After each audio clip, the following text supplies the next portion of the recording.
Kamakailan lamang ay nasa 78 container vans na ng basura ang nailipat sa Pilipinas mula sa Canada. Ang mga container vans ipinadala bilang plastic scraps.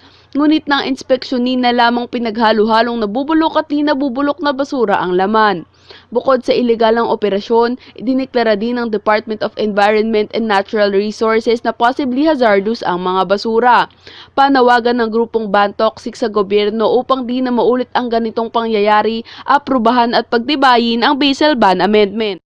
Kailangan lang namin yung government natin tsaka yung government ng Canada to be more active in resolving the issue kasi may magagawa ang Pilipinas at meron ding magagawa ang Canada. Sa part ng Canada, take it back.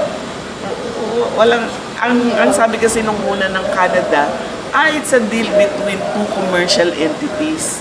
So wala kaming kinalaman dun. No, may kinalaman ka dahil nga may Basel Convention.